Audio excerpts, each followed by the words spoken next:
baik di silent agar nanti tidak mengganggu yang lain. Namun bila sedang menunggu pesan atau mungkin telepon dari yang lain silahkan di vibrate aja. Jadi agar nanti tidak mengganggu sesinya. Abi, assalamualaikum warahmatullahi wabarakatuh. Alhamdulillah. Enggak tahu Abi. Baik teman-teman, silakan disiapkan catatannya, silakan disimak dengan baik.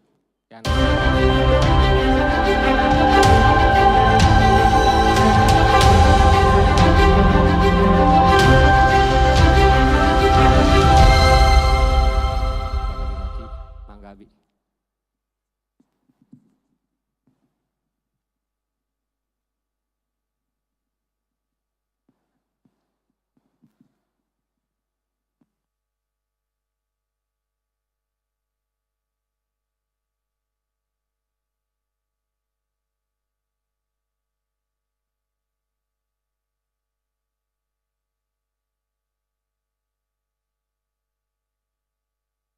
Bismillah.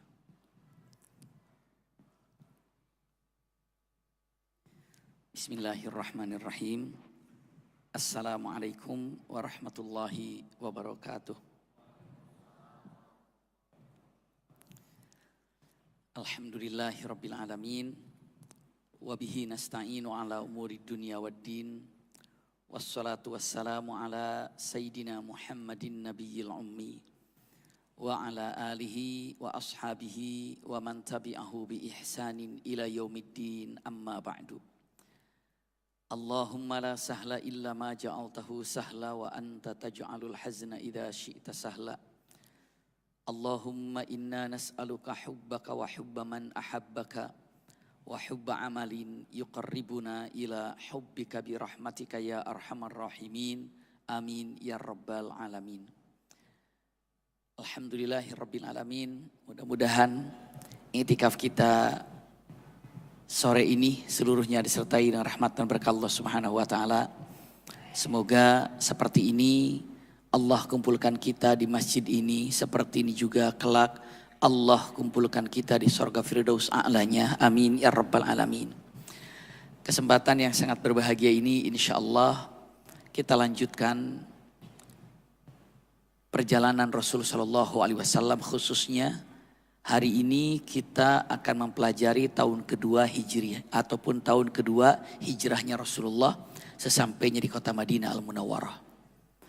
Di pertemuan yang lalu kita sudah bahas tentang piagam Madinah. Lalu kita bahas apa saja yang terjadi pada tahun kedua Hijriah ini. Itu juga terjadi yang namanya perintah dari Allah Subhanahu wa taala melaksanakan ibadah saum Ramadan. Dan di tahun kedua Hijriah ini juga terjadinya yang namanya perang Badar. Terjadinya perang Badar. Dan ingin saya sampaikan dengan singkat pastinya, namun insya Allah tidak mengurangi daripada hal-hal yang penting sebelum perang Badar dan saat perang Badar dan setelah perang Badar. Kalau dilihat perang Badar ini, usikum wa iyaya nafsi bitaqwallah, awal mulanya kita tahu bahwa orang-orang muslimin muslimat yang di kota Mekah itu benar-benar terzolimi oleh orang-orang kafir Quraisy. Disiksanya, dihinanya, bahkan sampai tingkat fisik yang sangat luar biasa.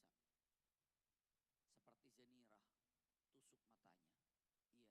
Iya, seperti beberapa sahabat yang lain yang dilakukan kepada Bilal bin Rabah misalnya, diapakan? Digusur selama di kota Mekah ini digusur dengan kuda tanpa berbusana atau tidak menggunakan pakaian atasnya, begusur sampai ini rusak, lalu terlentangkan sampai belakangnya pun rusak. Itu yang dilakukan kepada Bilal bin Rabah. Pokoknya orang-orang muslimin muslimat saat itu terdolimi sangat dahsyat sekali. Maka pada waktu itu Rasul Shallallahu Alaihi Wasallam yang pernah disampaikan pertama kali Rasulullah memberikan siapa yang mau hijrah ke Habasyah silahkan. Yang kedua pun siapa yang mau hijrah ke Habasyah silahkan. Tapi begitu yang ketiga, jadi hijrah itu ada 3 kali. Pertama ke Habasyah, yang kedua ke Habasyah, lalu yang ketiganya ke Habasyah itu terserah siapa yang mau. Pertama, kedua, siapa yang mau. Tapi kalau yang ketiga, hijrahnya ke Madinah itu adalah perintah dari Allah, maka hukumnya pun pada waktu itu harus berangkat ke kota Madinah. Dan pahala yang meninggalkan kota Mekah menuju Madinah itu adalah pahalanya sorga. Ini pernah dibahas. Namun kita ulangi lagi untuk mengetahui terjadi perang Badar itu seperti apa. Maka berangkatlah orang-orang muslimin, muslimat ke kota Madinah Al-Munawwarah karena memang tekanan ataupun cercaan, hinaan, bahkan azab, bahkan subhanallah berbagai macam kesulitan yang dilemparkan oleh orang-orang kafir Quraisy ke orang-orang muslimin, maka berangkatlah ke kota Madinah. Tibalah di kota Madinah. Namun saat berangkat meninggalkan kota Mekah, orang muslimin muslimat itu benar-benar meninggalkan segala-galanya. Kenapa meninggalkan segala-galanya? Karena hijrah itu dari Mekah ke Madinah itu benar-benar meninggalkan segala-galanya, dalam artian kalau hijrah ini ada persiapan, bawa itu, bawa ini, ketahuan akan hijrah pasti akan dijegal oleh orang-orang kafir. Bahkan bisa jadi akan dibunuh, maka mereka hijrah ke kota Madinah itu diam-diam. Sekali lagi, mereka muslimin muslimat berangkat dari Mekah ke kota Madinah itu diam-diam. Diam-diam berangkat ke kota Madinah. Maka untuk secara sir rahasia berangkat ke kota Madinah, rumah dibiarkan, ternak dibiarkan, kekayaan dibiarkan, berangkat aja agar tidak curiga mereka ke kota Madinah. Intinya orang muslimin muslimat berangkat ke kota Madinah meninggalkan segala-galanya yang ada di kota Mekah. Tinggalkan. Berangkatlah ke kota Madinah. Subhanallah. Ini yang terjadi. Maka saat diberangkatkan atau pergi ke kota Madinah, ditinggalkan keluarganya, ditinggalkan hartanya, ditinggalkan segalanya, orang-orang Arab Quraisy ini, orang kafir Quraisy dengan mengatakan, waduh, ini sudah pada pergi semuanya. Maka apa yang terjadi? Yang terjadi saat itu ekonomi orang Mekah ini sudah mulai apa? Goyah. Keadaan ekonomi saat itu goyah di Mekah ini, maka perlu modal untuk mengangkat. Saat itu apa yang dilakukan? Ada harta orang-orang muslimin yang ditinggalkan, maka dicoba harta-harta orang muslimin itu dibawa untuk mungkin dijual di Syam atau di Syria. Nah, jadi harta-harta orang muslimin itu dibawa untuk dijadikan sebagai modal perekonomian ataupun kekayaan orang Mekah. Itu harta orang muslimin yang memang ditinggalkan. Kenapa ditinggalkan? Bukan tidak perlu, tapi apa? Demi keselamatan dirinya, maka ditinggalkan. Kalau misalnya ada penjajah, naudzubillah gitu ya, ada penjajah datang gitu, kita kan yang penting selamat, pergi aja, rumah ditinggalin, harta ditinggalin, semua ditinggalin. Apalagi kalau dulu belum musim yang namanya ATM, namanya harta apa, semua harta itu berupa wujud. Ada kambing, ada sapi, ada unta, ada sawah, ada pohon, mau diapain itu? Ya ditinggalin aja. Mereka ini membawa kekayaan orang-orang muslimin untuk apa? Untuk apakah itu dijual di Syam, apakah itu diputarkan. Yang penting itu hartanya orang muslimin. Itulah yang ada. Iya. Maka saat mereka ini punya rencana untuk membawa yang namanya harta orang muslimin sampai dibawa oleh Masya Allah ratusan unta, dibawa semuanya untuk dibawa ke Syam. Maka pada waktu itu didengar oleh Rasulullah SAW kalau pasukan Abu Sufyan dengan harta yang begitu banyak dan di dalamnya ada pasukan dan di dalamnya adalah harta orang muslimin, maka selayaknya lah untuk diambil. Bagaimana cara ngambilnya? Tunggu aja di perjalanan. Begitu nanti lewat, tangkap, ambil. Tidak akan pernah mencuri, tapi mengambil harta milik orang muslimin muslimat saja, diambil. Itu untuk menyelamatkan harta orang muslimin. Iya, yang ditinggalkan dan sekarang berada di bawah dan memang bukan hak milik orang kafir. Dan Rasulullah SAW mengetahui hal ini. Namun pada waktu itu, pada waktu itu harus tetap menunggu firman Allah Subhanahu wa taala. Rasulullah sudah berpikir kemungkinan mungkin bisa terjadi sampai peperangan. Mungkin bisa terjadi sampai perang. Maka disitulah suratul Hajj ya di ayat 39 firman Allah Subhanahu wa taala, "Udzina lil ladzina yuqataluna bi annahum dzulimu wa innallaha ala nasrihim laqadir." Iya, telah diizinkan.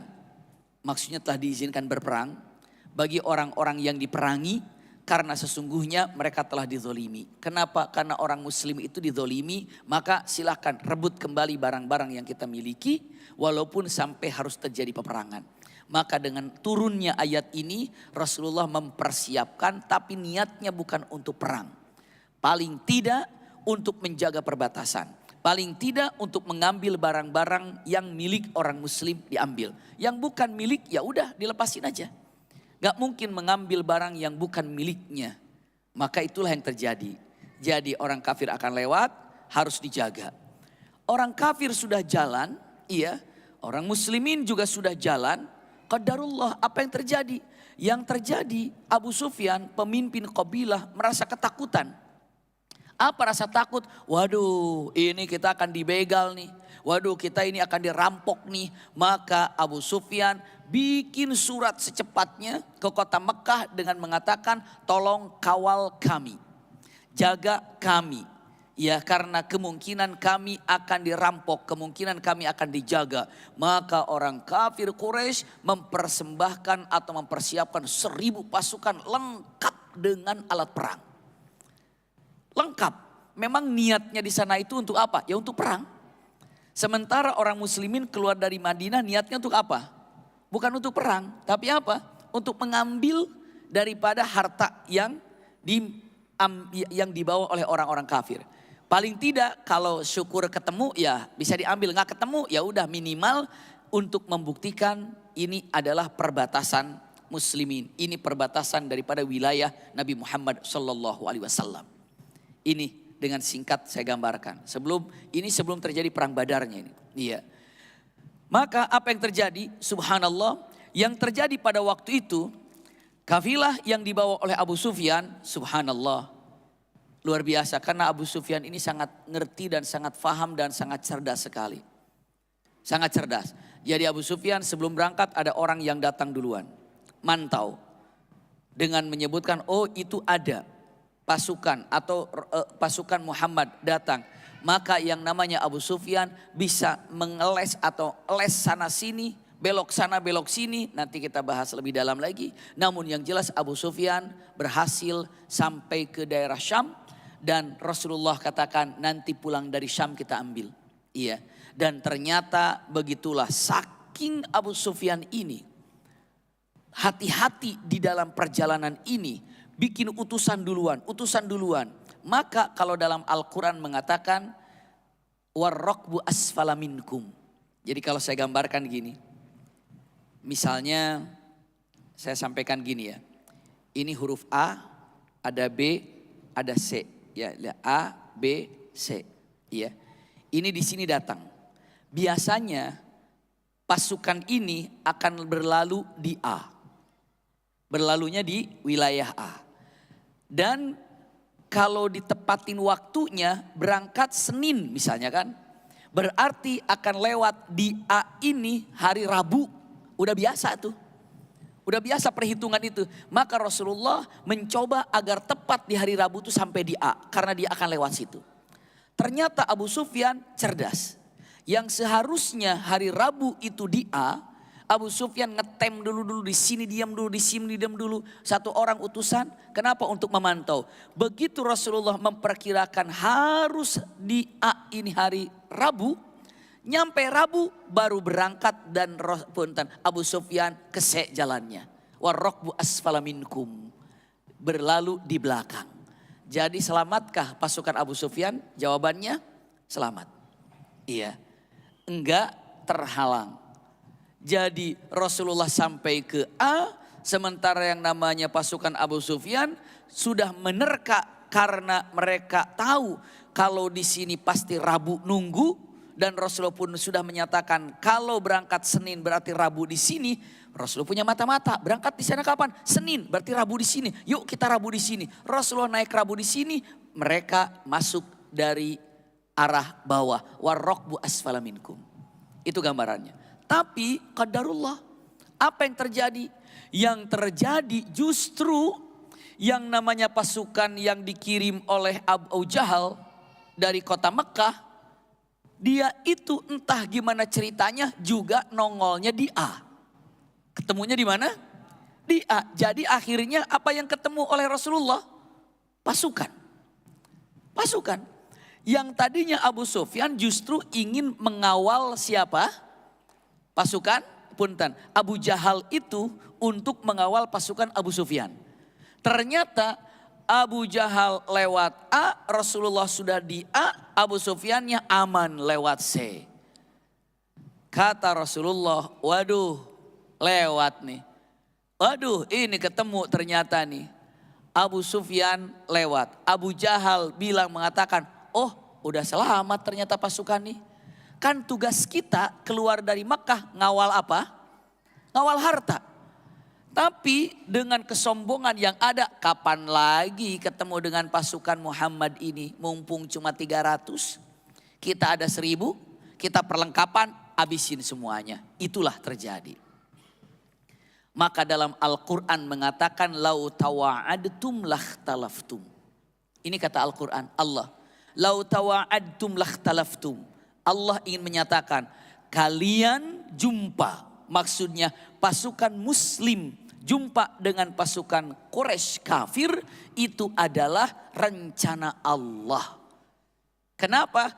Bagaimana mungkin seseorang bisa janjian tepat dengan waktu dan tempat yang sama di padang pasir? Coba kalau teman-teman janjian di padang pasir mau gimana tuh ceritanya? Janjian di padang pasir susah. Persis seperti saya punya sahabat, punya teman. Dia datang ke rumah, Abi Maki saya mau haji tahun ini, alhamdulillah. Saya juga mau haji, nanti ketemu ya di Madinah ya, iya. Nanti ketemu di masjid ya, iya ketemu di masjid, iya. Dia kira masjid itu kayak masjid beginilah kira-kira gitu. Bisa ketemu, di mana tempat wudhu ya, di mana ketemunya di tempat parkir ya gitu kan masih bisa. Gitu. Dia perikirannya karena gak pernah juga ke Mekah, gak pernah dia berpikir, oh Masjid Nabawi gitu ya. Lalu dia pikir, Abi Maki nanti kita janjian di masjid ya, iya.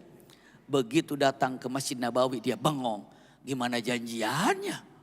Sebanyak itu ya. Tapi qadarullah. Bisa jumpa tanpa disengaja. Dari jutaan orang. Saya bisa jumpa dengan sahabat saya ini. Di dalam masjid pula. Dan tanpa ada janjian. Kira-kira yang mempertemukannya itu siapa? Allah.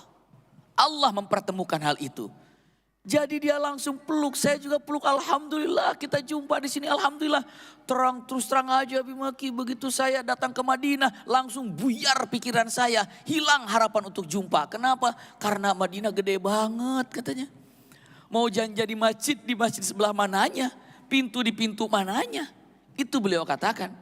Maka dengan mengatakan Al-Quran dengan tegas, perjumpaan dua pasukan ini adalah dijumpakan oleh Allah. Bisa dibayangkan di padang pasir kok bisa ketemu. Maka dengan mengatakan ucapan yang sangat indah dengan kata-kata lau tawa'adtum lakhtalaftum. Kalau kalian berjanji untuk saling berjumpa dua pasukan ini, ketemu di ini ya, ketemu di ini susah. Tandanya apa? Tapi Rasulullah Shallallahu Alaihi Wasallam bisa dijumpakan dengan orang kafir ketahuan jauh dan jauh. Lalu mereka sudah pada tahu ngajak perang atau tidak ngajak perang. Mereka tahu. Karena Rasulullah kan orang Mekah. Kalau sudah ada genderang perang yang dibunyikan, mungkin seperti apa tuh namanya? Kalau yang rame-rame jalan itu apa tuh? Dak-dik-duk apa namanya? Drum band gitu ya. Nah, karena sudah ada genderang perangnya dibunyikan, Rasulullah tahu mereka ngajak perang. Itulah gambarannya. Mundur nggak mungkin. Maju situasi begini. Apalagi saat itu punten. Rasulullah Shallallahu Alaihi Wasallam untuk diketahui teman-teman semuanya. Rasulullah Shallallahu Alaihi Wasallam pada waktu itu hanya 313 orang atau 314 orang atau 300 orang disebutnya. Dan yang punya kuda perang itu cuma 2. Yang bawa kuda perang itu cuma 2, yang lainnya jalan kaki. Terus yang bawa perisai, itu hanya beberapa orang. Perisai untuk perang hanya beberapa orang, tapi kalau pedang bawa. Kenapa? Karena pada waktu itu yang namanya pedang suka dibawa untuk apa? Ya untuk jaga-jaga aja pedang itu. Pedang itu bawa. Seperti hanya mungkin kalau zaman sekarang kemana-mana bawa handphone gitu. Nah kalau dulu kemana-mana bawa pedang. Coba kalau sekarang kemana-mana ganti, jangan bawa handphone, bawa pedang. Gimana tuh ceritanya? Iya. Tapi pada waktu pedang tuh biasa dibawa itu ya kayak biasa pedang itu. Iya. Nah ketika terjadi perang, Rasulullah akan berpikir bukan hanya bertanya dengan mengatakan ini perang atau tidak. Yakin kalau Rasulullah ketika ditantang begitu iya. Apalagi Al-Quran sudah mengizinkannya berperang. Tapi masalahnya ada. Kenapa? Begini. Coba teman-teman ingat ketika Rasulullah akan hijrah ke kota Madinah. Salah satu persyaratan Rasulullah berangkat ke kota Madinah, persyaratan gini. Kalau teman-teman masih ingat. Andai aku datang ke kota Madinah. Lihat, apakah kalian akan menjagaku seperti kalian menjaga keluargamu? Iya. Andai aku datang ke kota Madinah, apakah engkau akan menjaga hartaku seperti menjaga hartamu? Jawabannya iya. Tapi perkataannya andai aku datang ke kota Madinah. Sekarang Badar, Madinah apa bukan? Bukan. Berarti tidak ada kewajiban buat mereka orang-orang Ansor, iya, untuk menjaga Rasulullah, untuk mendampingi Rasulullah. Karena apa? Karena dulu perjanjiannya andai di dalam datang ke kota Madinah. Sementara ini sudah di luar kota Madinah. Maka Rasulullah bertanya kepada kaum Ansor dengan mengatakan, ya wahai Ansor, Rasulullah tanya, menurut kalian asyiru ilayya ibadallah. Wahai ibadallah, tolong berikan pendapat kalian kepadaku. Apa yang harus kita lakukan?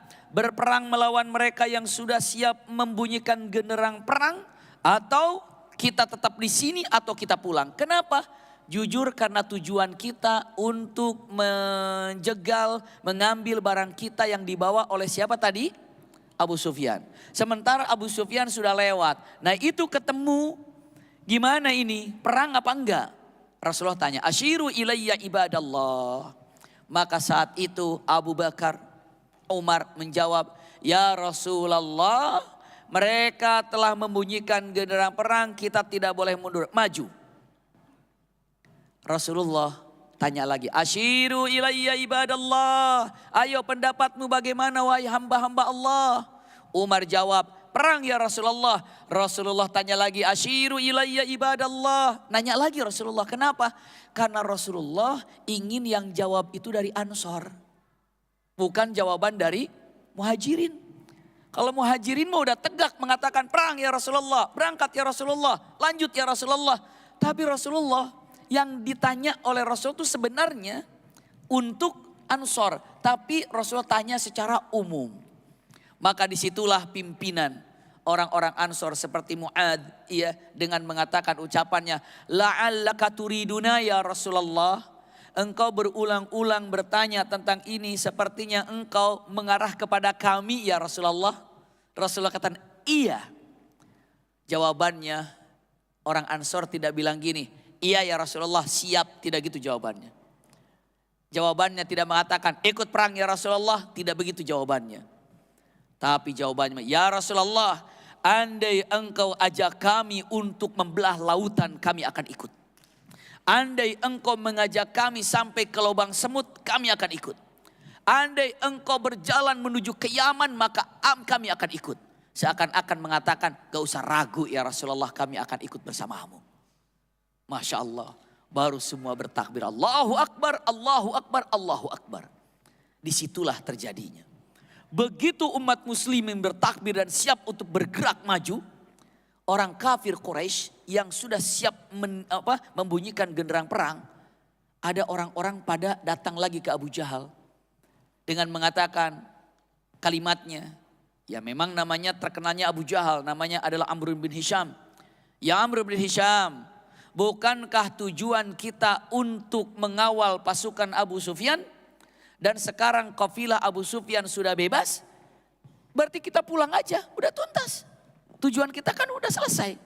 Mengawal pasukan Abu Sufyan. Sekarang pasukan Abu Sufyan sudah apa? Sudah bebas. Ngapain juga kita lanjut perang? Dengan kesombongan Abu Jahal dengan mengatakan mumpung pasukan kita kuat, pasukan kita kokoh. Lihat, bayangkan aja dari 1.000 orang itu 600 pakai kudanya. 600 berkuda, subhanallah. Dan semua lengkap dengan baju perang, lengkap dengan perisai. Yang jalan kakinya itu perisainya ada, bukan hanya perisai, pedangnya pun ada, baju perangnya pun ada. Pokoknya semua perlengkapan 1.000 orang ini lengkap semuanya. Sementara pasukan muslimin ada hanya menyatakan yang membawa perisai itu mungkin kurang daripada 10 orang. Begitu gambarnya, 300 lawan 1.000. 300 perlengkapan tidak lengkap. Tapi ini pasukan 1.000 perlengkapan lengkap. Maka saat itu Rasulullah katakan, ayo bergerak. Bergerak, kan berjauhan. Karena yang namanya di padang pasir itu terlihat pasukan. Tapi cukup jauh jaraknya. Maka ada ungkapan dekat di mata, jauh di kaki. Iya. Dekat di mata itu. Tapi kan begitu jalan jauh gitu. Coba kalau ibu bapak lagi di Mekah khususnya ngelihat jam yang gede itu. Kelihatan dari jauh, itu masjid. Itu masjid, jalan kaki 20 kilo. Itu masjid, jalan kaki. Dalam artian kata-katanya, ya dekat di mata, jauh di kaki itu. Di mata mah kelihatan, dekat sekali itu, jalannya jauh. Nah di padang pasir tuh begitu. Pasukan nampak tapi cukup jauh. Iya, tapi kelihatan. Suara dang ding dung untuk genderang perang sudah didengar. Jalan Rasulullah. Untuk apa? Atau berjalan menuju Badar. Berangkat dengan pasukan muslimin muslimat. Masya Allah. Kenapa waktu itu tidak membawa yang namanya perlengkapan yang lengkap? Memang bukan tujuan untuk perang memang.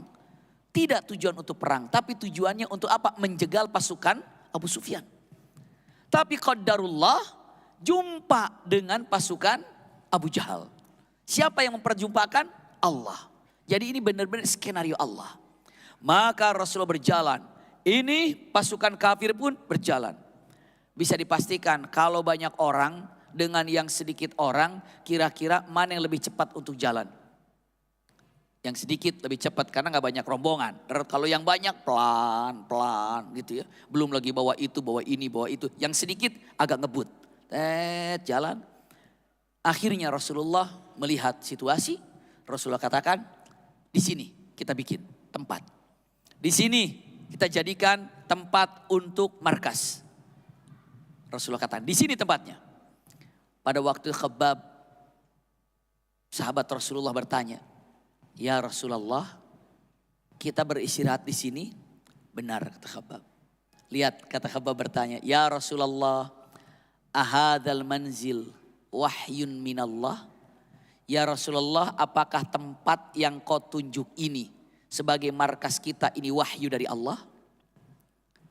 Lalu kata Rasulullah, bukan wahyu dari Allah. Apakah tempat ini adalah keinginanmu? Bukan keinginanku. Apakah tempat ini siasat perangmu? Rasulullah katakan, iya ini siasat perangku.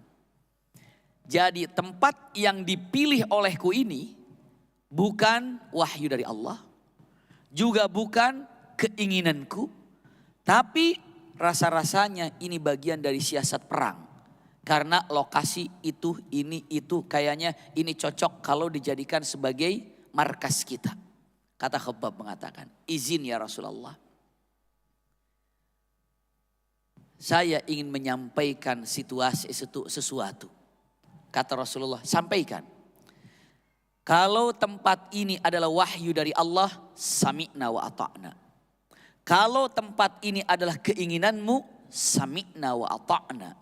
Tapi kalau tempat ini adalah bagian siasat perangmu, boleh aku kasih ide siasat perangku. Masya Allah. Lihat para sahabat, kalau mau mengasih ide sama Rasulullah, nggak langsung, ya Rasulullah saya punya ide, tidak. Tapi adab. Kenapa? Karena apa yang disampaikan Rasulullah takutnya itu wahyu. Takutnya ini keinginan Rasulullah. Karena kalau wahyu dari Allah, pasti benar. Kalau ini adalah keinginan Rasulullah, wa ma yantiqu anil hawa In huwa illa wahyu yuha, itu juga bagian daripada wahyu. Tapi kalau ini adalah keinginan Rasulullah ataupun kalau ini siasat perang, maka boleh untuk menyumbang daripada siasat perang itu. Bismillah.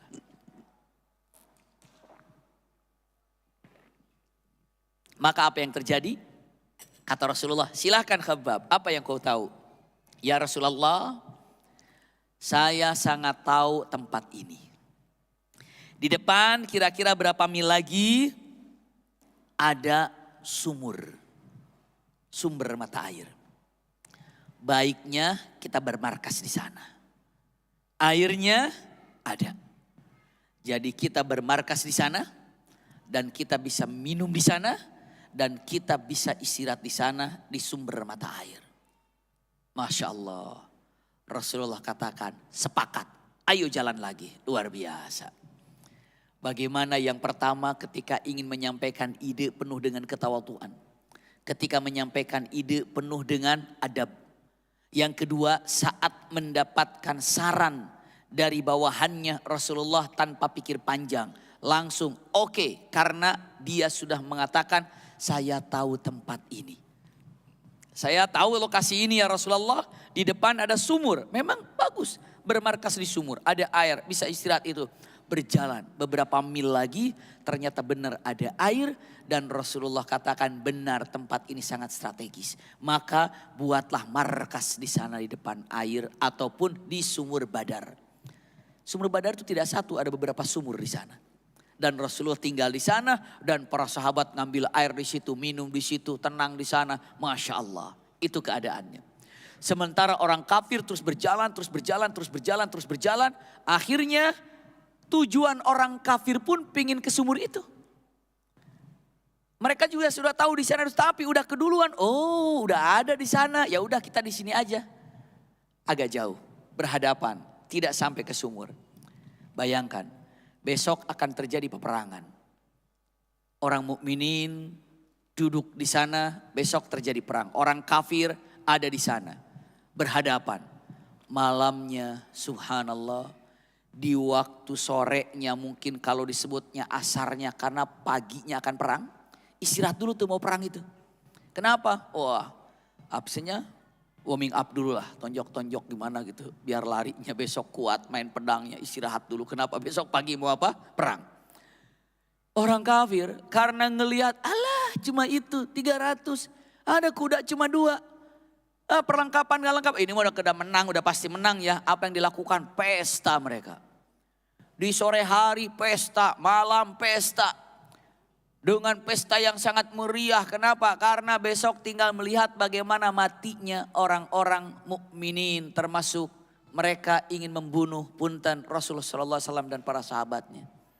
Apa yang terjadi di zaman atau di waktu itu? Rasulullah SAW hudu, tenang, teduh, dan Masya Allah di malam harinya hujan di tempat-tempat orang yang beriman di situ. Pasukan Rasulullah sedang istirahat. Itu hujannya itu hujan rintik-rintik. Hujan apa bahasanya? Bukan rintik-rintik lagi apa? Gerimisnya itu kalau bahasa kita mah tahu kayak kalau semprotan gitu tuh. Jadi tidak nampak tidak nampak airnya, tapi yang nampak tuh seperti gitu. Kalau bahasanya apa namanya? Spray gitu ya. Spray apa spray? Kalau spray mau buat tidur ya, spray. Jadi subhanallah. Jadi mereka itu merasakan yang namanya hujan itu bukan hujan yang membasahi seperti basah kuyup. Tapi hujan itu bikin yang namanya suasana menjadi nyaman. Kalau ada padang pasir dengan hujan atau seperti spray tadi, itu yang namanya tanah menjadi padat. Ya, menjadi padat. Tapi kalau hujan deras, tanah menjadi apa? Becek. Itu di tempat para sahabat, khususnya di tempat Rasulullah, itu hujannya itu seperti spray. Nikmat. Sampai dalam Al-Quran, idh yughashikumun nu'asa amanatan minhu. Dalam Al-Quran. Allah tanamkan pada waktu itu kepada para sahabat, ngantuk semuanya, tidur malam itu lelap. Karena apa? Allah istirahatkan karena besok mau perang. Bayangin ya, andai kita ini besok mau perang, malam ini bisa tidur gak kira-kira? Kayaknya gak bisa tidur ya. Besok mau perang, lagi musuh dang ding dung, dang ding dung, dang ding dung. Kita mau perang besok ini, ngelihat pasukan kita cuma dikit. Bukan hanya pasukan dikit, tapi apalagi perlengkapan kita tidak lengkap. Sementara di sana pasukan dahsyat, perlengkapan ada. Apa yang dilakukan? Kita cuma bilang, waduh kayaknya kita juga kalah. Bisa dipastikan kayaknya kita tidak bisa tidur. Mendingan kalau tidak bisa tidur, mungkin ada yang kabur dari tempat itu. Kenapa? Karena udah gak mungkin menang. Tapi Rasulullah punten bersama para sahabat tidur. Idh yughashikumun nu'as, dan ingatlah ketika Allah tanamkan kepada kalian rasa ngantuk yang sangat dahsyat dan semua tertidur. Sampai di situ ada beberapa sahabat yang menyatakan, kalau tidak keliru, yang di situ ada Abdurrahman bin Auf ya, sebagai Haris itu sebagai ronda penjaga. Takut ada apa-apa, beliau jaga dan pegang pedang. Kata Abdurrahman bin Auf atau beberapa sahabat yang menjaga, saya tidak tahu berapa kali pedangku jatuh dari tangan. Saking apanya? Ngantuk. Pegang lagi, ngantuk. Dan saking ngantuknya, tidur semua, lelap semuanya. Padahal punten, pada waktu itu besoknya mau perang. Sementara di tempat orang kafir, hujan dahsyat sekali sampai becek. Dan tidak ada satu orang pun yang bisa tidur dari orang-orang kafir. Gak bisa tidur. Kenapa? Deras hujannya, anginnya dahsyat, becek luar biasa. Gak ada yang bisa tidur. Tapi bagi orang muslimin tidur nyenyak. Itulah salah satu daripada yang Allah berikan keindahan ketika menjelang perang Badar. Subhanallah. Kita lanjutkan. Apa yang terjadi saat itu? Begitu pagi hari bangun, orang muslimin itu dalam keadaan Masya Allah, segar. Karena semalam sudah full istirahat. Sementara orang kafir tidak ada matanya kecuali semuanya matanya merah. Karena apa? Kurang tidur. Dalam keadaan gak concern. Kenapa? Ya, ketidakbisaan tidur pada malam hari karena hujan. Belum lagi tempatnya becek. Tempat becek. La haula wala quwata illa billah. Ini sudah diberikan kesengsaraan oleh Allah Subhanahu wa taala kepada orang-orang kafir. Kita lanjutkan. Apalagi yang terjadi pada waktu itu, usikum wa iyaya nafsi bitaqwallah, ya. Yang terjadi pada waktu itu, Masya Allah, tabarakallah. Pasukan 1000 sudah siap, pasukan muslimin sudah siap, hanya tinggal tunggu bendera perang. Karena kalau zaman dulu punten perang itu ada adabnya. Kalaupun kita sudah siap tapi mereka belum siap, jangan diserang dulu, tunggu dulu.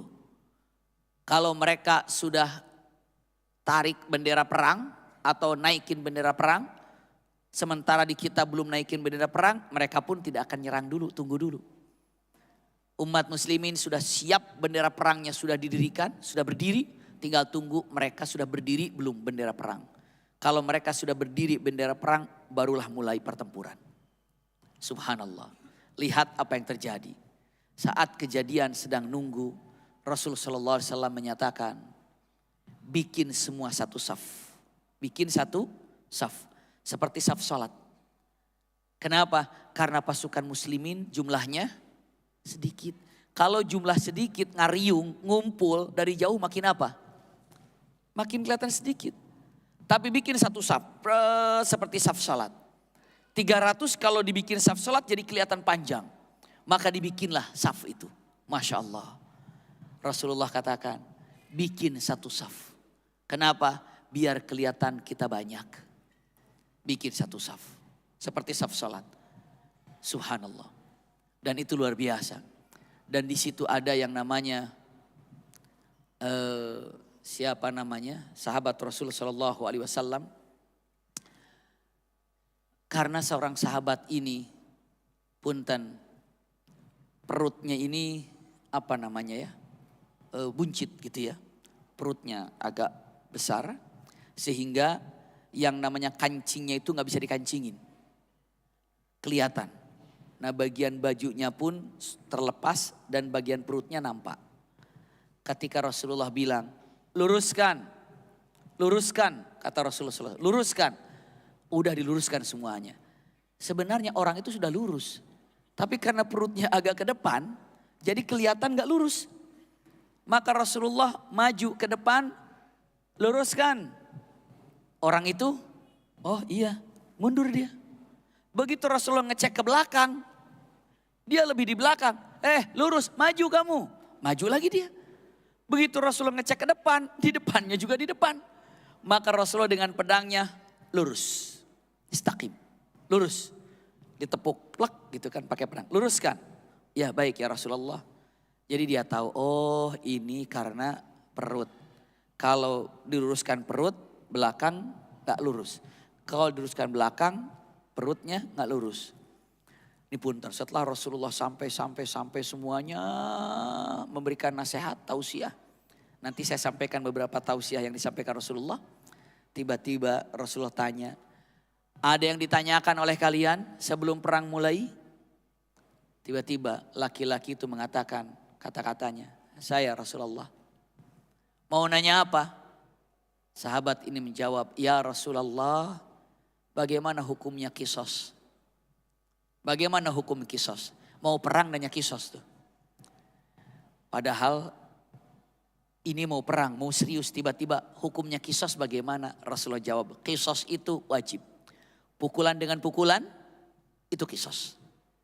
Memangnya kamu nanya kisos apa? Saya mau minta kisos kepadamu ya Rasulullah. Kenapa?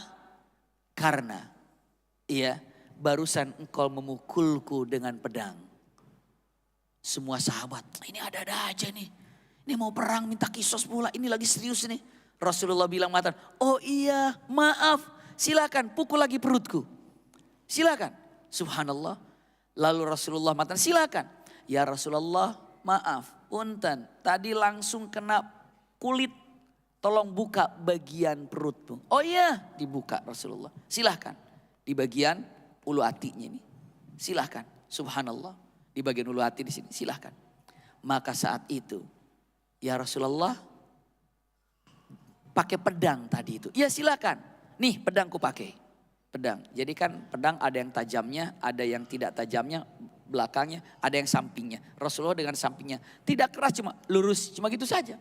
Tapi yang namanya kisos, ya kisos. Saat itu subhanallah dipegang dengan mengatakan, mohon maaf ya Rasulullah, semua sahabat sudah diam. Ternyata pedang diangkat, dilepaskan pedangnya, dikecuplah perut Rasulullah. Dan beliau mengatakan ucapannya, saya hanya ingin mati syahid setelah mengecup perut Rasulullah Shallallahu Alaihi Wasallam ini. Dan satu-satunya sahabat yang dapat mengecup perutnya Rasulullah, yaitulah dia. Iya, subhanallah, sahabat Rasulullah Shallallahu Alaihi Wasallam. Saya lupa namanya, nanti insya Allah. Mudah-mudahan dalam perjalanan kita kajian ini ingat namanya. Iya, ada yang mengecup Rasulullah SAW, bukan Ukasha, beda lagi. Walaupun ada yang mengatakan Ukasha. Ukasha juga sama, tapi dalam perang Badar itu bukan Ukasha. Subhanallah. Dan itulah yang terjadi. Dikecup perutnya, setelah dikecup perutnya, semua para sahabat yang tadinya merasa apaan ini. Begitu sudah dikecup, para sahabat mengatakan, kenapa bukan aku ini? Jadi pinter juga ini sahabat ini. Iya. Setelah siap berdiri semuanya, Rasulullah subhanallah nunggu mereka. Dalam keadaan nunggu itu Rasulullah katakan, ma bainakum wa bainal jannah illa haula. Ini salah satu wejangannya. Ma bainakum wa bainal jannah illa haula illa qatli haula. Antara kamu dengan sorga, kata Rasulullah, antara kalian dengan sorga penghalangnya itu hanya pasukan ini saja. Hanya pasukan ini saja. Jadi antara kalian dengan sorga terhalang cuma dengan pasukan ini aja nih. Cuma dengan pasukan ini aja. Maka para sahabat kalau sudah bicara sorga, senang sekali. Berarti kita dengan sorga cuma itu saja. Iya. Dan disitulah Rasulullah SAW berdoa sampai akhirnya. Doa itu membuat Abu Bakar As-Siddiq ternyuh. Kenapa? Sorban yang digunakan Rasulullah mengangkat tangannya. Jadi Rasulullah kalau berdoa itu ngangkatnya begini. Sampai di bagian ketiaknya itu kalau nampak dari depan kelihatan putih ketiaknya itu. Doa gitu. Ya Allah gitu doanya. Iya. Jadi doanya itu tidak begini. Apalagi kalau ya Allah itu begini. Masa doa gini ya. Tapi doa itu minimal diangkat. Iya. Dan pada waktu itu yang namanya Rasul doanya. Allahumma intahlak hadhil isabah. Wallahi lan tu'bad ba'dal yaum abadan. Sampai ke sana Rasulullah. Dahsyat doanya. Ya Allah, andai pasukan kecil ini kalah. Andai pasukan kecil ini kalah, maka sepertinya tidak akan ada lagi orang yang dapat menyembahmu. Sepertinya tidak akan ada lagi orang yang akan menyembahmu. Kenapa? Dalam artian ini adalah ungkapan paling dahsyat. Kenapa? Karena ini perang pertama. Dan di situ adalah pucuk-pucuk pimpinan Islam di sana. Ada Rasulullah, ada Abu Bakar, ada Umar, dan ada sahabat-sahabat lainnya. Andai kalah dalam peperangan itu, rasa-rasanya sulit lagi Islam untuk berkembang. Rasa-rasanya siapa lagi akan menyebarkan syiar Islam ini? Karena ini pentolannya semuanya. Kalau ini kalah, siapa lagi akan percaya terhadap Islam? Maka doanya dahsyat. Allahumma intahlak hadhil isabah. Ya Allah, andai kalah pasukan ini, rasa-rasanya akan sulit lagi orang yang akan menyembahmu. Sampai Rasulullah nangis, sampai Rasulullah doa, jatuh sorbannya. Abu Bakar membawanya dan Abu Bakar menyimpannya kembali, mengatakan ucapannya yang dikatakan Abu Bakar, mahlan mahlan ya Rasulullah, tenang ya Rasulullah, tenang ya Rasulullah, pasti Allah akan kabulkan, pasti Allah akan menangkan, sambil disimpan. Itu gambarannya. Maka saat itu punten, Rasulullah sambil menunggu sebentar duduk dan Rasulullah tertidur dengan menutup sapu tangan di bagian kepalanya. Tidak lama, subhanallah, Rasulullah hanya sebentar seperti tidur atau tidak tidur. Namun saat itu Rasulullah pas bangun takbir, Allahu Akbar, Allahu Akbar, Allahu Akbar. Abu Bakar, ada apa ya Rasulullah? Saya melihat ribuan malaikat turun di Badar. Subhanallah. Saya melihat ribuan malaikat turun di Badar. Kenapa? Maka ada ayat Al-Quran dalam surah Al-Anfal. Firman Allah, idh tastaghithuna rabbakum fastajaba lakum anni mumiddukum bi alfi minal malaikati murdifin. Lihat.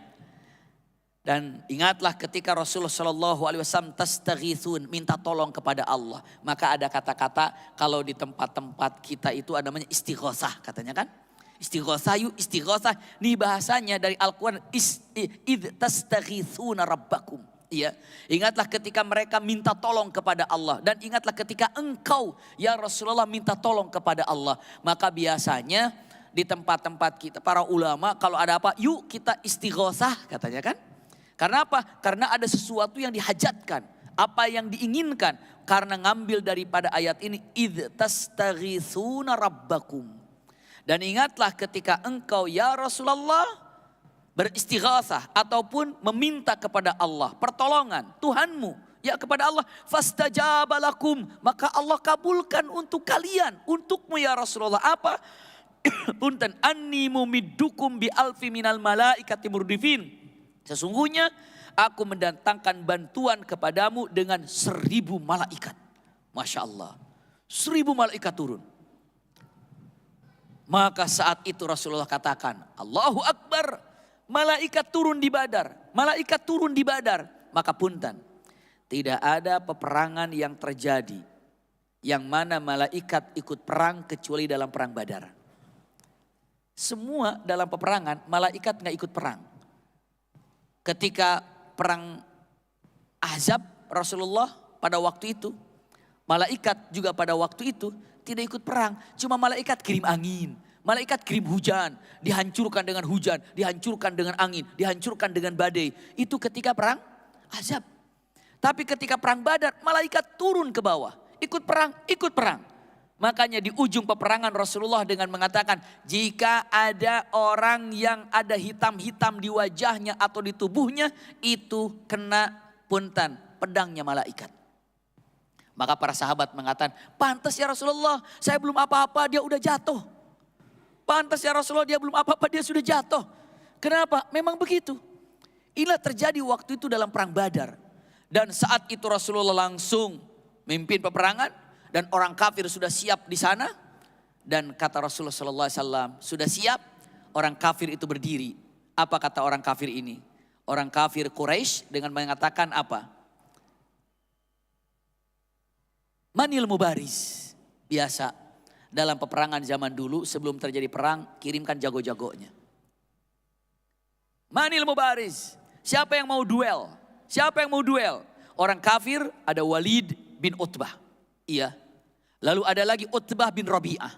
Dan ada lagi Syaibah bin Rabi'ah. Ini 3 orang jago perang semuanya. Dengan membawa pedangnya. Ayo siapa yang maju? 1, 2, 3 maju. 3 orang. Man mubariz. Siapa yang mau berduel denganku? Maka saat itu Walid bin Utbah. Bayangkan. Ini ditantang. Rasulullah SAW. Di sana ada Walid bin Utbah. Di sana ada Utbah bin Rabi'ah. Di sana ada Syaibah bin Rabi'ah. Rasulullah SAW berdiri dengan pasukannya. Itu Rasulullah. Ketika dikatakan orang kafir, ayo siapa yang nantu? Siapa yang mau nantang? Siapa yang mau berduel denganku? Rasulullah tidak pilih yang lain. Langsung, Ali maju hadapi Walid. Masya Allah.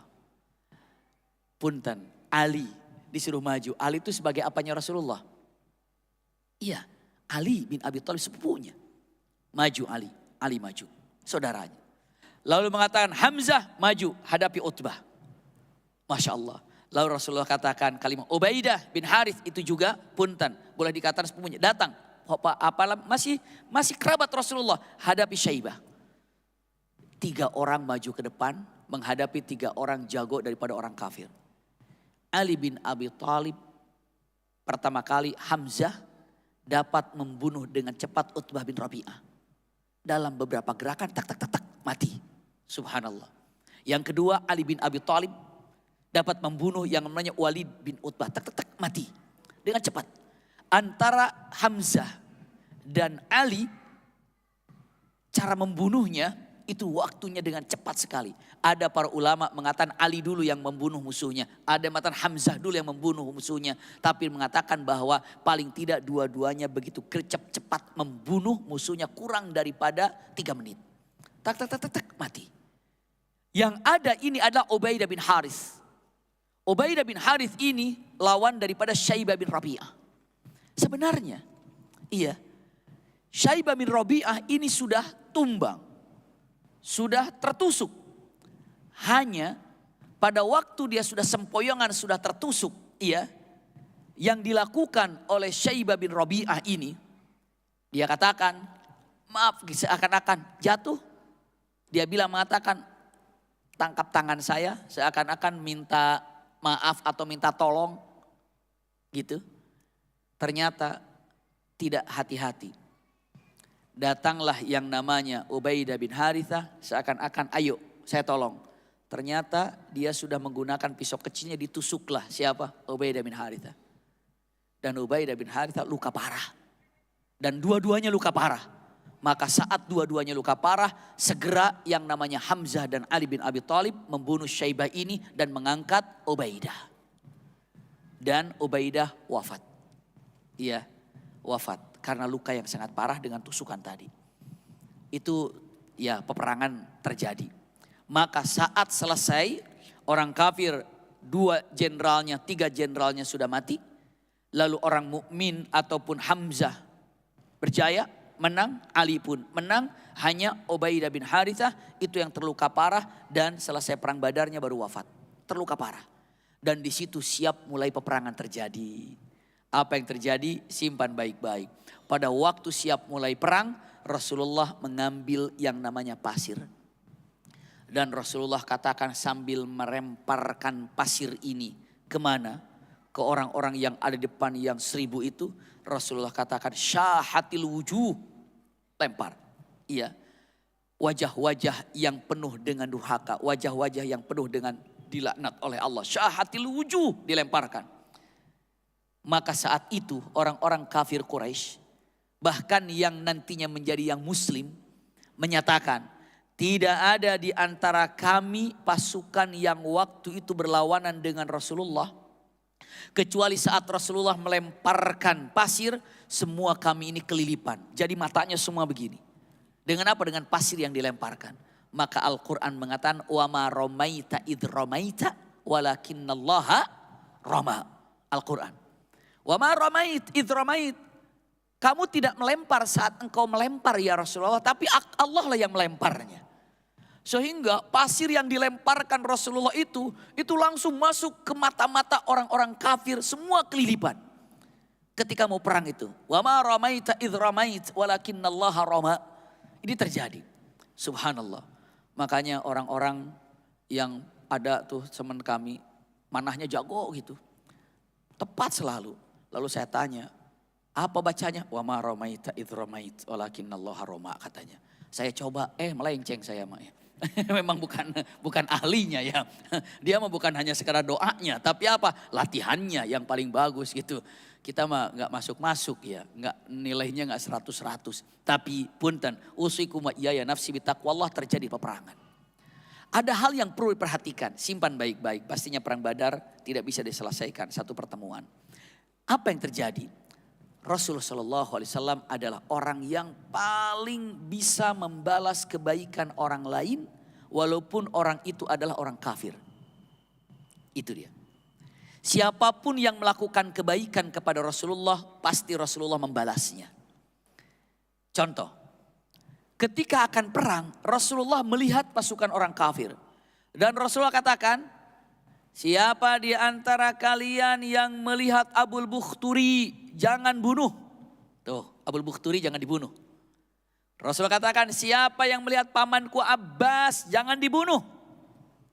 Tanya, ya Rasulullah, kenapa Abbas nggak boleh dibunuh? Karena pamanku ini ikut berperang bukan karena ingin berperang, terpaksa. Dan dia pasti tidak akan ikut berperang, paling cuma kelentang-kelentang ke sana jalan-jalan aja gitu. Paling cuma jalan sini. Emang nggak mau berperang, niatnya juga nggak berperang. Kenapa? Karena mencintai Rasulullah. Cuma nggak enak kalau nggak berangkat, akhirnya berangkat. Abbas dia ini tidak mau membunuh atau tidak mau berperang, makanya jangan bunuh. Karena dia tidak niat untuk berperang. Tapi Abul Bukhturi ya Rasulullah, iya dia jangan dibunuh. Kenapa? Karena dia punya jasa kepada kami. Apa jasanya? Punten, simpan baik-baik. Jasa yang dimiliki oleh siapa? Jasa yang dimiliki oleh Abul Bukhturi. Ingat ketika pemboikotan? Diboikot. Waktu itu Rasulullah diboikot orang-orang muslimin muslimat di kota Mekah. Yang mana pemboikotannya itu, diboikotnya itu adalah tidak boleh orang-orang Mekah menjual barang-barang apapun termasuk sembako kepada Muhammad dan para pengikutnya. Pada waktu itu 4 tahun kelaparan, nggak ada makanan, nggak ada minuman yang baik, nggak ada makanan. Sampai Rasulullah kelaparan, para sahabat kelaparan karena diboikot. Itu 4 tahun tuh. Maka saat itulah 4 tahun tidak ada makanan yang masuk. Tidak ada yang jual makanan kepada Rasulullah dan kepada para sahabat. Semua para sahabat pada waktu kelaparan. Uang ada tapi ketika mau beli nggak dijual. Apa yang terjadi? Di situ salah satunya Abul Bukhturi. Abul Bukhturi berprotes kepada orang-orang kafir termasuk kepada Abu Jahal. Dia mengatakan ini nggak manusiawi. Masa mereka kelaparan kita enak-enak makan? Jangan begitu. Saya tidak setuju. Cabut pemboikotan ini, cabut boikot ini. Maka salah satunya Abul Bukhturi yang berjuang untuk menumbangkan daripada peraturan boikot ini. Maka akhirnya pemboikotan itu hilang, sirna, tidak ada. Salah satunya adalah yang berjasa siapa? Abul Bukhturi. Maka Rasulullah katakan yang melihat Abul Bukhturi jangan dibunuh. Itu amanah. Begitu terjadi peperangan, siap untuk berperang dan terjadi pertempuran, itu Abul Bukhturi bingung. Kenapa? Setiap ketemu orang muslim pergi. Setiap ketemu musuh pergi. Setiap ketemu muslim pergi. Kata Abul Bukhturi, siapa lawan saya? Mana lawan saya? Dia cuma petantang-petenteng bawa pedang ngelihat musuh, kenapa gak ada musuh? Begitu ngelihat Abul Bukhturi kabur. Ngelihat Abul Bukhturi kabur. Kata Abul Bukhturi, gak ada yang mau lawan saya. Gak ada yang mau lawan saya. Punten, apa yang disampaikannya? Orang muslim mengatakan, ya Abul Bukhturi, kami tidak akan ada yang melawanmu. Kenapa? Takut? Bukan. Apa? Rasulullah bilang, jangan pernah menyakiti Abul Bukhturi. Jangan goyangkan pedangmu untuk Abul Bukhturi. Kenapa? Karena Abu Bukhturi punya jasa kepada Rasulullah, kepada muslimin muslimat. Tentang apa? Tentang pemboikatan. Bukankah engkau dulu yang telah berjuang untuk menumbangkan atau menghapus pemboikatan? Dan Rasulullah ingin membalas kebaikanmu. Kami tidak boleh membunuhmu. Abu Bukhturi jawab, begitu Muhammad bilang, iya. Tapi bagaimana kalau aku ingin perang? Kami akan pergi. Bagaimana kalau aku mengejarmu? Aku akan lari. Bagaimana kalau misalnya aku terus mengejarmu? Aku tetap akan terus berlari. Akhirnya Abu Bukhturi mengejar umat muslim. Pokoknya yang dekat dikejar, yang dekat dikejar, yang dekat dikejar. Orang lari. Akhirnya ada satu orang dikejar oleh Abu Bukhturi dan dia udah kehabisan nafas karena lelah, karena capek. Akhirnya dia ke pojok. Wah, ini gak bisa. Abu Bukhturi, lari kemana ini? Kamu lari kemana ini? Dia udah aduh kepepet gimana, pedang di tangan. Tapi Rasulullah bilang jangan bunuh, ini ada di depan. Abu Bukhturi dengan nikmatnya siap menghadang begitu. Ini sahabat Rasul ini dengan cepat ditusuk. Tusukannya kena ke bagian dadanya Abu Bukhturi. Kaget Abu Bukhturi. Katanya gak mau bunuh. Kenapa bunuh? Dia bilang, ya iyalah kamu bunuh aku, daripada kamu bunuh aku mendingan aku bunuh kamu. Dibunuh. Akhirnya begitu mati, sahabat ini lari ke hadapan Rasulullah. Minta maaf, ya Rasulullah mohon maaf. Kenapa? Saya telah membunuh Abu Bukhturi. Rasulullah tanya, kenapa kamu bunuh Abu Bukhturi? Ya Rasulullah, karena dia ngejar saya. Saya udah lari, saya udah capek. Akhirnya saya ke pojok, udah gak bisa ngapa-ngapain. Dia mau bunuh saya. Daripada saya terbunuh, ya saya tusuk aja. Dan dia mati ya Rasulullah.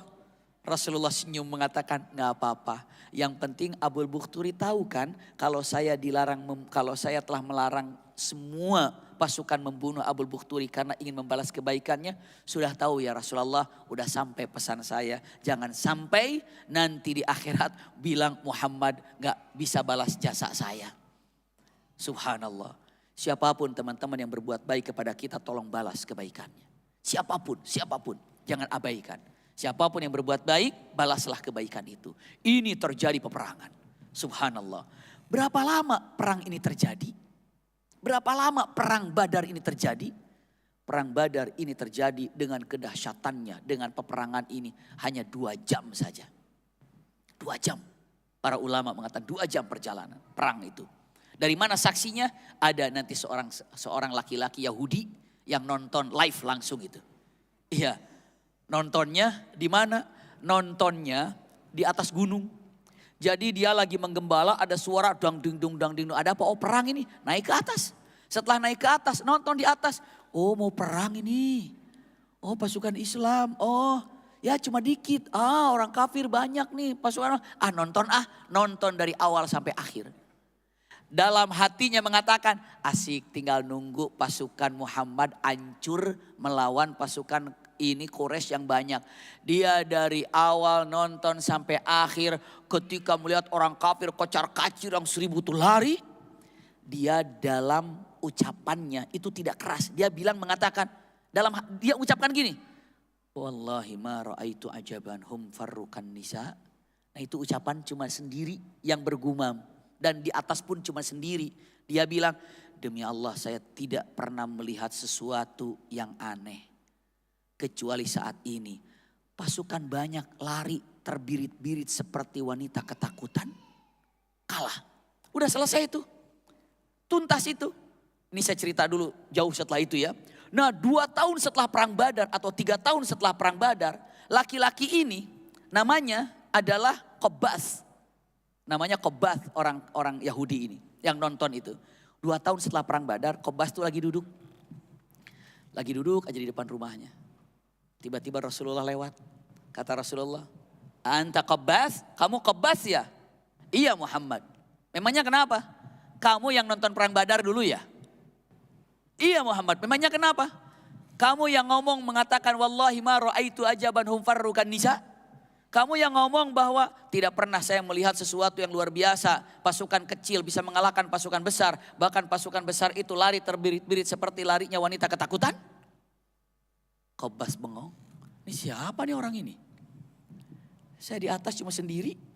Nggak ada yang tahu. Tiba-tiba Rasulullah bilang, kamu Qobas ya, kamu yang nonton waktu perang Badar ya, kamu yang bergumam begitu ya. Qobas langsung mengatakan, ini pasti Nabi. Jawabannya, ya Muhammad, asyhadu an la ilaha illallah wa asyhadu annaka Muhammadan abduhu wa rasuluh. Lalu Qobas lah menceritakan perang ini kira-kira cuma 2 jam. Karena Qobas yang nonton live di situ. Kejadiannya. Subhanallah, cuma 1 dan ini kesaksiannya. Ya, bagaimana ketika perang ini ada majikannya Bilal bin Rabah mati di situ. Siapa majikannya Bilal bin Rabah? Umayyah bin Khalaf mati. Seperti apa matinya? Mengerikan dan lucu. Abbas juga akhirnya ditangkap menjadi apa? Tawanan. Padahal Abbas ini tinggi besar. Dan memang tidak perang. Kenapa? Ya cuman jalan-jalan aja. Tapi karena di situ nggak ikut lari. Kenapa? Karena memang tidak perang. Tapi akhirnya dijadikan tawanan. Iya. Dan dari ujung bagaimana akhir daripada perang Badar ini. Insya Allah bulan depan kita lanjutkan. Iya.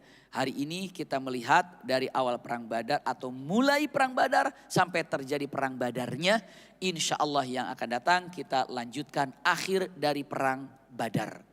Iya, akhir daripada perang Badar. Mudah-mudahan apa yang disampaikan ada manfaatnya. Jazakumullah khair ala husni istimaikum. Biasanya ada pertanyaan yang sudah disiapkan 1 atau 2. Mangga, Allah ibarik fiik. Bismillah.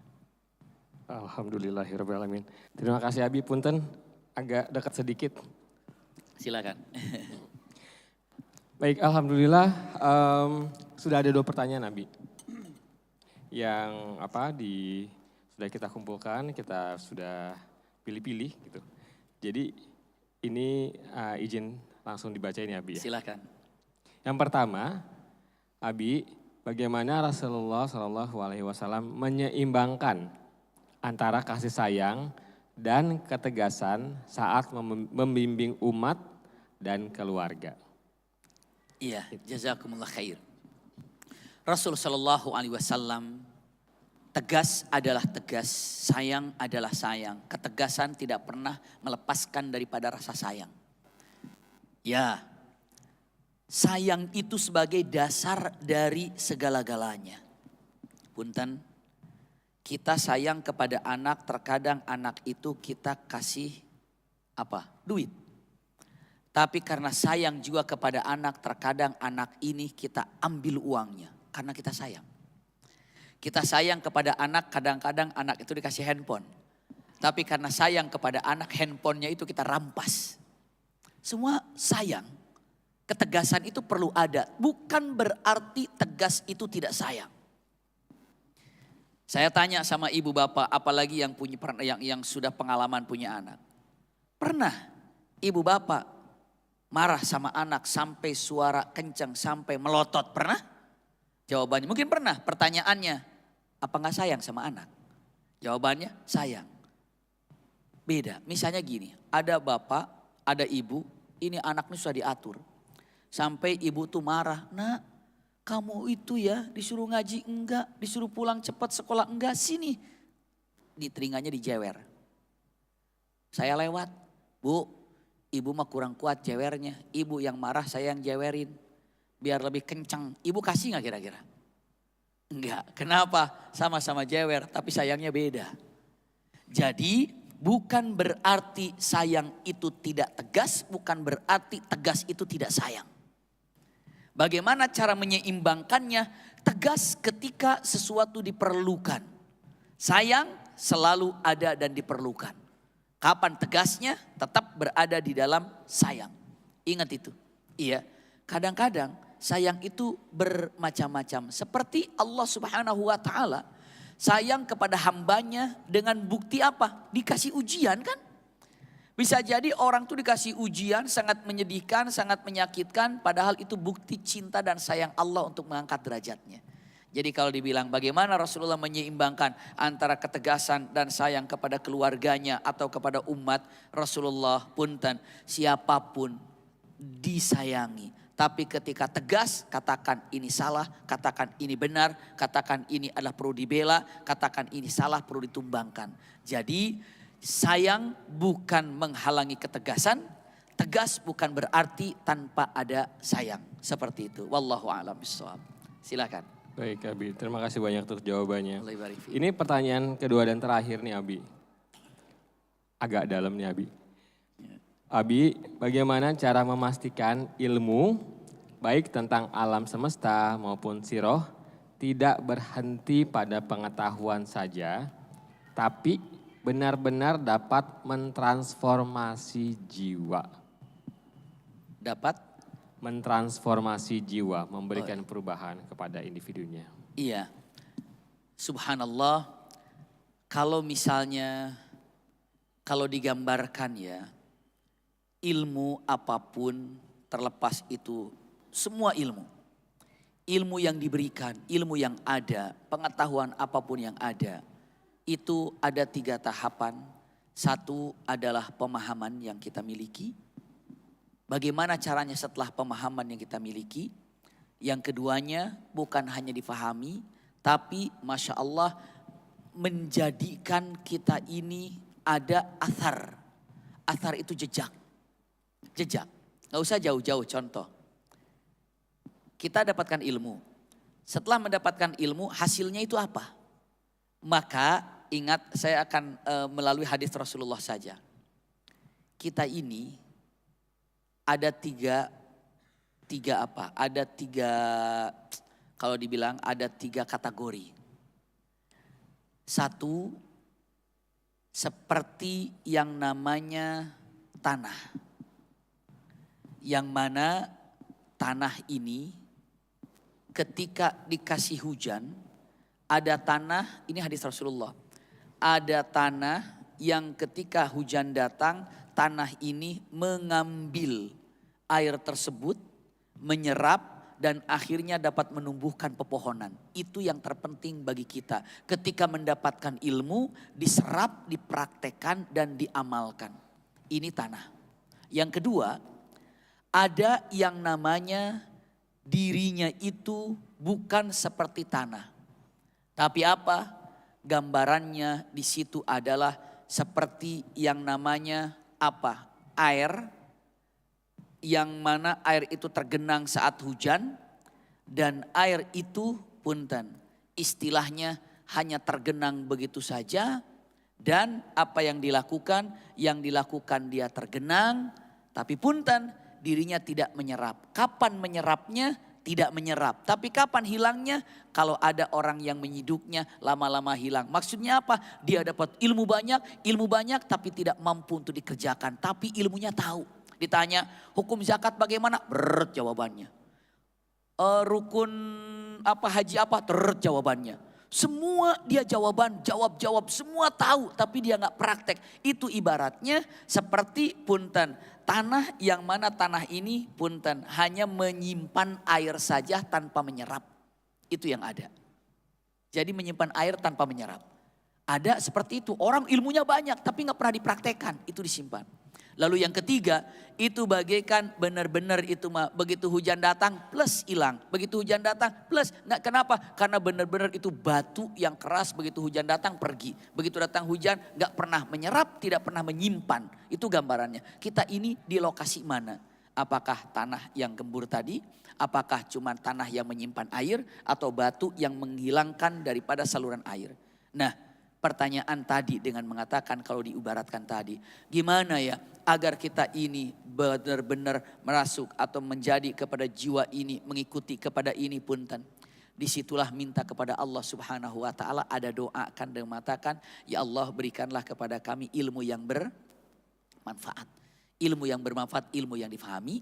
Ilmu yang bisa dikerjakan. Dan ilmu yang bisa diamalkan. Dalam artian diamalkan itu artinya ilmu yang bisa diajarkan kepada orang lain. Maka kalau saya sampaikan punten pencari ilmu itu teman-teman mencari ilmu. Teman-teman mencari ilmu datang sudah paham sudah tinggal 2 lagi. Apa? Praktekan dan yang ketiganya tinggal ajarkan. Itulah caranya. Iya berarti apa?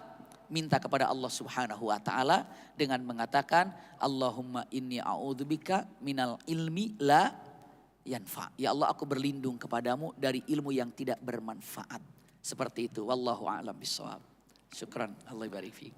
Baik, alhamdulillahirrabbilalamin. Buat teman-teman yang bertanya yang mungkin hari ini hadir juga di sini, semoga pertanyaan dari teman-teman sudah terjawab oleh Abi dan mohon maaf buat teman-teman yang juga mengajukan pertanyaan namun belum terjawab atau belum terpilih, mungkin bisa teman-teman coba lagi untuk teman-teman tanyakan dengan cara mengisi atau memberikan pertanyaan tersebut di online form atau formulir daring, formulir online yang akan kita buka untuk sesi The Story of the Universe Sirah Nabawiyah di bulan depan.